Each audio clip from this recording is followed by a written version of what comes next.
ഇന്ന് ദിവസം 223.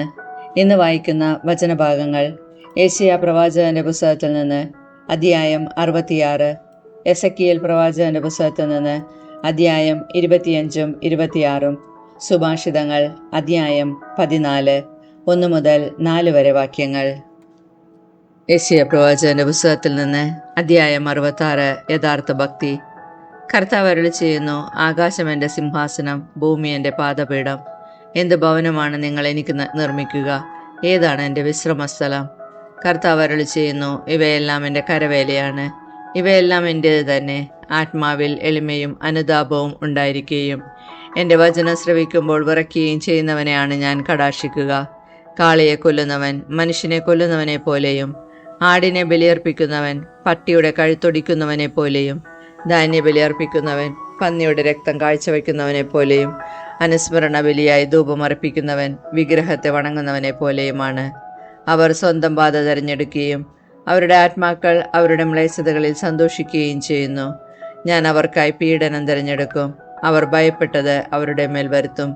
കാരണം ഞാൻ വിളിച്ചപ്പോൾ ആരും വിളി കേട്ടില്ല, ഞാൻ സംസാരിച്ചപ്പോൾ അവർ ശ്രദ്ധിച്ചില്ല. അവർ എൻ്റെ ദൃഷ്ടിയിൽ തിന്മയായത് പ്രവർത്തിച്ചു, എനിക്കനിഷ്ടമായത് അവർ തിരഞ്ഞെടുത്തു. കർത്താവിൻ്റെ വചനം കേൾക്കുമ്പോൾ വിറയ്ക്കുന്നവരെ, അവിടുത്തെ വചനം കേൾക്കുവിൻ.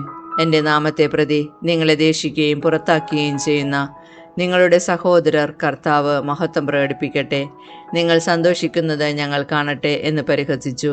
എന്നാൽ അവർ തന്നെയാണ് ലജ്ജിതരാവുക. ഇതാ, നഗരത്തിൽ നിന്ന് ഒരു ശബ്ദകോലാഹലം, ദേവാലയത്തിൽ നിന്ന് ഒരു സ്വരം, ശത്രുക്കളോട് പ്രതികാരം ചെയ്യുന്ന കർത്താവിൻ്റെ സ്വരമാണത്. പുതിയ ജനം, സമയമാകുന്നതിന് മുൻപേ അവൾ പ്രസവിച്ചു, പ്രസവവേദന ഉണ്ടാകുന്നതിന് മുമ്പ് തന്നെ അവൾ ഒരു പുത്രനെ പ്രസവിച്ചു. ആരെങ്കിലും ഇങ്ങനൊന്ന് കേട്ടിട്ടുണ്ടോ, കണ്ടിട്ടുണ്ടോ? ഒരു ദിവസം കൊണ്ട് ഒരു ദേശമുണ്ടാകുമോ? ഒരു നിമിഷം കൊണ്ട് ഒരു ജനത രൂപം കൊള്ളുമോ? പ്രസവവേദന തുടങ്ങിയപ്പോഴേ സിയോൻ പുത്രരെ പ്രസവിച്ചു. കർത്താവ് അരുളി ചെയ്യുന്നു, ഞാൻ പ്രസവത്തോളം എത്തിച്ചിട്ട് പ്രസവമുണ്ടാവാതിരിക്കുമോ? ജന്മം നൽകുന്ന ഞാൻ ഗർഭപാത്രം അടച്ചു കളയുമോ? നിന്റെ ജൈവം ചോദിക്കുന്നു. ജെറുസലേമിനെ സ്നേഹിക്കുന്ന നിങ്ങൾ അവളുടെ കൂടെ ആനന്ദിച്ചുല്ലസിക്കുവിൻ. അവളെ പ്രതിഫലിപ്പിക്കുന്ന നിങ്ങൾ അവളോടൊത്ത് സന്തോഷിച്ച് തിമിർക്കുവിൻ. അവളുടെ സാന്ത്വനസ്ഥാനം പാനം ചെയ്ത് തൃപ്തരാകുവിൻ. അവളുടെ മഹത്വത്തിൻ്റെ സമൃദ്ധി നുകർന്ന് സംതൃപ്തി അടയുവിൻ. കർത്താവ് അരുളി ചെയ്യുന്നു, ഐശ്വര്യം നദി പോലെ അവളിലേക്ക് ഞാൻ ഒഴുക്കും. ജനതകളുടെ ധനം കവിഞ്ഞൊഴുകുന്ന അരുവി പോലെയും നിന്നെ അവൾ പാലൂട്ടുകയും എളിയിൽ എടുത്തുകൊണ്ട് നടക്കുകയും മടിയിലിരുത്തി ലാളിക്കുകയും ചെയ്യും. അമ്മയെപ്പോലെ ഞാൻ നിന്നെ ആശ്വസിപ്പിക്കും. ജെറുസലേമിൽ വെച്ച് നീ സാന്ത്വനം അനുഭവിക്കും. അത് കണ്ട് നിങ്ങളുടെ ഹൃദയം സന്തോഷിക്കും, നിങ്ങളുടെ അസ്ഥി പുല്ലുപോലെ തളർക്കും. കർത്താവിൻ്റെ കരം അവിടുത്തെ ദാസരോടുകൂടെയും കർത്താവിൻ്റെ രോഷം അവിടുത്തെ ശത്രുക്കൾക്കെതിരെയുമാണെന്ന് അപ്പോൾ വെളിവാകും. കർത്താവ് അഗ്നിയിൽ എഴുന്നള്ളും, അവിടുത്തെ രഥം കൊടുങ്കാറ്റ് പോലെയും, അവിടുത്തെ ഉഗ്രകോപം ആഞ്ഞടിക്കും, അവിടുത്തെ ശാസനം ആളിക്കത്തും. കർത്താവ് അഗ്നി കൊണ്ട് വിധി നടത്തും, എല്ലാ മർത്യരുടെയും മേൽ വാളുകൊണ്ട് വിധി നടത്തും. കർത്താവിനാൽ വധിക്കപ്പെടുന്നവർ അസംഖ്യമായിരിക്കും. കർത്താവ് അരുളി ചെയ്യുന്നു, മധ്യത്തിൽ നിൽക്കുന്നവൻ്റെ അനുയായികളായി ഉദ്യാനത്തിൽ പ്രവേശിക്കാൻ വേണ്ടി തങ്ങളെ തന്നെ ശുദ്ധീകരിച്ച് സമർപ്പിക്കുകയും പന്നിയിറച്ചി, മ്ലേച്ഛ വസ്തുക്കൾ, ചുണ്ടലി എന്നിവ തിന്നുകയും ചെയ്യുന്നവർ ഒന്നിച്ചു നാശമടയും. ഞാൻ അവരുടെ ചെയ്തികളും ചിന്തകളും അറിയുന്നു. ഞാൻ എല്ലാ ജനതകളെയും സകല ഭാഷകളും സംസാരിക്കുന്നവരെയും ഒരുമിച്ച് കൂട്ടാൻ വരുന്നു. അവർ വന്ന് എൻ്റെ മഹത്വം ദർശിക്കും. അവരുടെ ഇടയിൽ ഞാൻ ഒരടയാളം സ്ഥാപിക്കും. അവരിൽ അതിജീവിക്കുന്നവരെ താർഷിഷ്, പുത്ത്, വില്ലാളികൾ വസിക്കുന്ന ലോദ്, തൂബാൽ, യാവാൻ, വിദൂര തീരദേശങ്ങൾ എന്നിങ്ങനെ എന്നെപ്പറ്റി കേൾക്കുകയോ എൻ്റെ മഹത്വം ദർശിക്കുകയോ ചെയ്തിട്ടില്ലാത്ത സ്ഥലങ്ങളിലേക്ക് ഞാൻ അയക്കും. അവർ എൻ്റെ മഹത്വം ജനതകളുടെ ഇടയിൽ പ്രഖ്യാപിക്കും. കർത്താവ് അരുളി ചെയ്യുന്നു, കർത്താവിൻ്റെ ഭവനത്തിലേക്ക് ഇസ്രായേൽക്കാർ ശുചിയായ പാത്രത്തിൽ ധാന്യബലി വസ്തുക്കൾ കൊണ്ടുവരുന്നത് പോലെ അവർ നിങ്ങളുടെ സഹോദരന്മാരെ എല്ലാ ജനതകളിൽ നിന്ന് കുതിരപ്പുറത്തും രഥങ്ങളിലും പല്ലക്കുകളിലും കോവർ കഴുതകളുടെയും ഒട്ടകങ്ങളുടെയും പുറത്തു കയറ്റി എൻ്റെ വിശുദ്ധ നഗരമായ ജെറുസലേമിലേക്ക് കാഴ്ചയായി കൊണ്ടുവരും. അവരിൽ നിന്ന് കുറേ പേരെ പുരോഹിതന്മാരും ലേവ്യരുമായി ഞാൻ തിരഞ്ഞെടുക്കും.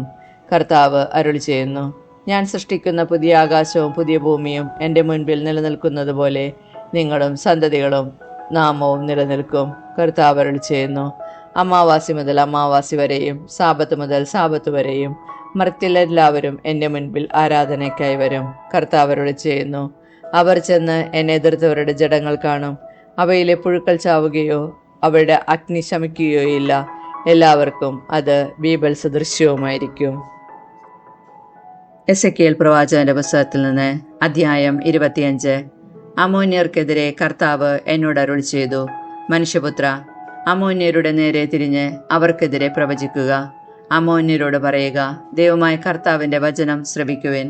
ദൈവമായ കർത്താവ് അരുളി ചെയ്യുന്നു, എൻ്റെ വിശുദ്ധ മന്ദിരം അശുദ്ധമാക്കപ്പെട്ടപ്പോൾ അതിനെക്കുറിച്ചും ഇസ്രായേൽ ദേശം വിജനമാക്കപ്പെട്ടപ്പോൾ അതിനെക്കുറിച്ചും യൂദാഭവനം പ്രവാസത്തിലേക്ക് പോയപ്പോൾ അതിനെക്കുറിച്ചും നീ ആഹാ എന്ന് പറഞ്ഞ് പരിഹസിച്ചു. അതിനാൽ ഞാൻ നിന്നെ പൗരസ്ത്യർക്ക് അവകാശമായി കൊടുക്കാൻ പോകുന്നു.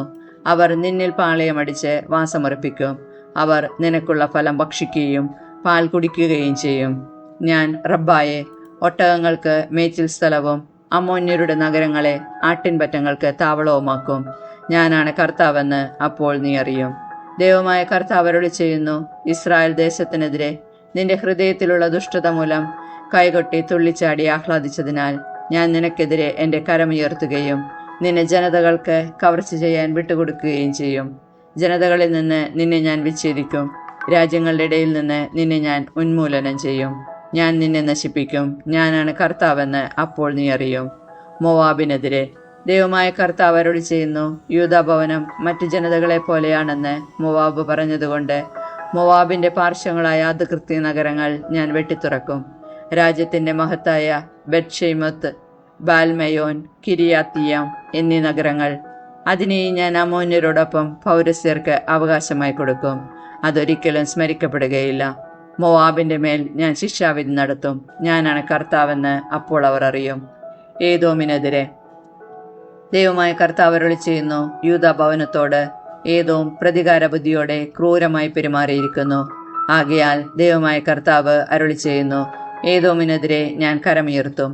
മനുഷ്യരെയും മൃഗങ്ങളെയും അവിടെ നിന്ന് ഞാൻ നീക്കിക്കളയും. ഞാൻ അതിനെ വിജനമാക്കും. തേമാൻ മുതൽ ദദാൻ വരെയുള്ളവർ വാളിനിരയാകും. ദൈവമായ കർത്താവ് അരുളി ചെയ്യുന്നു, എൻ്റെ ജനമായ ഇസ്രായേലിന്റെ കരം കൊണ്ട് ഏദോമിനെതിരെ ഞാൻ പ്രതികാരം ചെയ്യും. എൻ്റെ കോപത്തിനും ക്രോധത്തിനും അനുസൃതമായി അവർ അവിടെ വർത്തിക്കും. അങ്ങനെ അവർ എൻ്റെ പ്രതികാരം അറിയും. ഫിലിസ്ത്യർക്കെതിരെ ദൈവമായ കർത്താവ് അരുളി ചെയ്യുന്നു, ഫിലിസ്ത്യർ പ്രതികാരം ചെയ്തിരിക്കുന്നു. ഒടുങ്ങാത്ത വിരോധത്താൽ നശിപ്പിക്കാൻ വേണ്ടി ദുഷ്ടതയോടെ അവർ പ്രതികാരം ചെയ്തിരിക്കുന്നു. അതിനാൽ ദൈവമായ കർത്താവ് അരുളി ചെയ്യുന്നു, ഫിലിസ്ത്യർക്കെതിരായി ഞാൻ കരമുയർത്തും. ക്രേത്യരെ ഞാൻ കൊല്ലുകയും കടൽ തീരത്ത് ശേഷിക്കുന്നവരെ നശിപ്പിക്കുകയും ചെയ്യും. ക്രോധം നിറഞ്ഞ പ്രഹരങ്ങളാൽ ഞാൻ അവരോട് കഠിനമായി പ്രതികാരം ചെയ്യും. ഞാൻ പ്രതികാരം ചെയ്യുമ്പോൾ ഞാനാണ് കർത്താവെന്ന് അവർ അറിയും. എസെക്കിയേൽ പ്രവാചകന്റെ പുസ്തകത്തിൽ നിന്ന് അധ്യായം 26. ടയറിനെതിരെ 11-ാം വർഷം മാസത്തിന്റെ ആദ്യ ദിവസം കർത്താവ് എന്നോട് അരുളി ചെയ്തു, മനുഷ്യപുത്ര, ജെറുസലേമിനെ കുറിച്ച് ടയർ പറഞ്ഞു, ജനതകളുടെ കവാടമായി അവൾ തകർന്നിരിക്കുന്നു. അതെനിക്കായി തുറന്നിരിക്കുന്നു. അവൾ നശിച്ചിരിക്കുന്നു. അങ്ങനെ ഞാൻ സമ്പന്നയാകും. അതിനാൽ ദൈവമായ കർത്താവ് അരുളി ചെയ്യുന്നു, ടയർ, ഇതാ ഞാൻ നിനക്കെതിരാണ്. കടൽ തിരമാലകളെ എന്ന പോലെ ഞാൻ അനേകം ജനതകളെ നിനക്കെതിരെ അണിനിരത്തും. അവർ ടയറിന്റെ കോട്ടകൾ ഇടിച്ചു നിരത്തി ഗോപുരങ്ങൾ തകർക്കും. മണ്ണെല്ലാം വടിച്ചുകോരി ഞാൻ അവളെ വെറും പാറ പോലെയാക്കും. സമുദ്രമധ്യത്തിൽ വല വിരിച്ചുണക്കാനുള്ള സ്ഥലമായി അവൾ പരിണമിക്കും. ദൈവമായ കർത്താവ് അരുളി ചെയ്യുന്നു, ഞാനാണിത് പറയുന്നത്. അവൾ ജനതകൾക്കൊരു കവർച്ച വസ്തുവായി തീരും. സമതലത്തിലുള്ള അവളുടെ പുത്രിമാർ വാളിനിരയാകും. ഞാനാണ് കർത്താവ് എന്ന് അപ്പോൾ അവർ അറിയും. ദൈവമായ കർത്താവ് അരുളി ചെയ്യുന്നു, ഞാൻ വടക്ക് നിന്ന് ബാബിലോണിലെ രാജാവും രാജാതിരാജനുമായ നബൂഖദ്നേസറിനെ കുതിരകളോടും രഥങ്ങളോടും കുതിരപ്പടയാളികളോടും സൈന്യവ്യൂഹങ്ങളോടും കൂടെ ടയറിനെതിരെ കൊണ്ടുവരും. സമതലത്തിലുള്ള നിന്റെ പുത്രിമാരെ അവൻ വാളിനിരയാക്കുകയും നിനക്കെതിരെ ഉപരോധം ഉയർത്തി പരിചകൾ കൊണ്ട് മറയ്ക്കുകയും ചെയ്യും. നിന്റെ മതിലുകൾ അവൻ യന്ത്രമുട്ടികൾ കൊണ്ട് ഇടിച്ചു തകർക്കും. കോടാലി കൊണ്ട് ഗോപുരങ്ങൾ തകർക്കും. അവൻ്റെ അശ്വബാഹുല്യത്താൽ ഉയരുന്ന പൊടി നിന്നെ മൂടിക്കളയും. കോട്ടയിടിഞ്ഞ പട്ടണത്തിലേക്ക് കടക്കുന്നത് പോലെ അവൻ നിന്റെ കവാടങ്ങളിലൂടെ പ്രവേശിക്കുമ്പോൾ കുതിരക്കാരുടെയും വണ്ടികളുടെയും രഥങ്ങളുടെയും ശബ്ദം നിന്റെ മതിലുകൾ നടുങ്ങും. കുതിരകളുടെ കുളമ്പുകൾ കൊണ്ട് നിന്റെ തെരുവീതികൾ അവൻ ചവിട്ടിമെതിക്കും.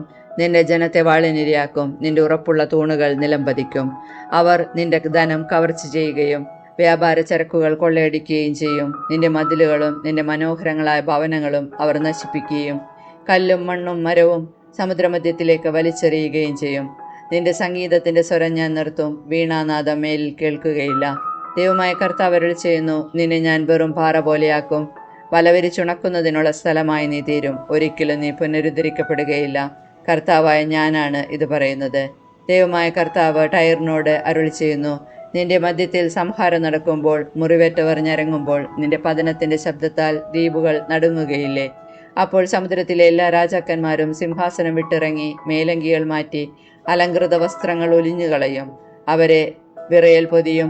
അവർ നിലത്തിരിക്കുകയും ഓരോ നിമിഷവും ഞെട്ടുകയും നിന്നെ ഓർത്ത് ഭയചകിതരാവുകയും ചെയ്യും. നിന്നെക്കുറിച്ച് അവർ ഉച്ചത്തിൽ വിലപിച്ച് പറയും, സമുദ്രമധ്യത്തിൽ ശക്തിയും കീർത്തിയും പരത്തിയ നഗരമേ, കരയിൽ ഭയമുളവാക്കിയ നീയും നിന്നിൽ വസിക്കുന്നവരും സമുദ്രത്തിൽ നിന്ന് മറഞ്ഞുപോയതെങ്ങനെ? നിന്റെ പതന ദിവസം ദ്വീപുകൾ വിറയ്ക്കുകയും നിന്റെ തിരോധാനത്തിൽ സമുദ്രത്തിലെ ദ്വീപുകൾ സംഭ്രമിക്കുകയും ചെയ്യുന്നു. ദൈവമായ കർത്താവ് അരുളി ചെയ്യുന്നു, നിർജ്ജന നഗരം പോലെ നിന്നെ ഞാൻ ശൂന്യമാക്കുമ്പോൾ, ആഴിയെ നിന്റെ മേലൊഴുക്കി പെരുവെള്ളം കൊണ്ട് നിന്നെ മൂടുമ്പോൾ, പാതാളത്തിൽ പതിക്കുന്ന പുരാതന ജനങ്ങളോടൊപ്പം നിന്നെ ഞാൻ തള്ളിയിടും. നിന്നിൽ ആരും വസിക്കാതിരിക്കാനും ജീവനുള്ളവരുടെ നാട്ടിൽ നിനക്ക് സ്ഥലം ലഭിക്കാതിരിക്കാനുമായി പാതാളത്തിൽ താഴ്ന്നവരുടെ കൂടെ പുരാതന അവശിഷ്ടങ്ങൾക്കിടയിൽ അധോലോകത്തിൽ നിന്നെ ഞാൻ പാർപ്പിക്കും. ദൈവമായ കർത്താവ് അരുളി ചെയ്യുന്നു, ഭീതിജനകമായ അവസാനം ഞാൻ നിനക്ക് വരുത്തും. നീ എന്നേക്കുമായി ഇല്ലാതാകും. നിന്നെ അന്വേഷിക്കുന്നവർ ഒരിക്കലും കണ്ടെത്തുകയില്ല. സുഭാഷിതങ്ങൾ അധ്യായം 14, 1 മുതൽ 4 വരെ വാക്യങ്ങൾ. ജ്ഞാനം വീട് പണിയുന്നു, ഭോഷത്വം സ്വന്തം കൈകൊണ്ട് അത് ഇടിച്ചു നിരത്തുന്നു. സത്യസന്ധൻ കർത്താവിനെ ഭയപ്പെടുന്നു, കുടിലമാർഗി അവിടത്തെ നിന്ദിക്കുന്നു. ഭോഷന്റെ സംസാരം അവന്റെ മുതുകത്ത് വീഴുന്ന വടിയാണ്, വിവേകികളുടെ വാക്ക് അവരെ കാത്തുകൊള്ളും. കാളകളില്ലാത്തിടത്ത് ധാന്യവുമില്ല, കാളയുടെ കരുത്ത് സമൃദ്ധമായ വിളവ് നൽകുന്നു.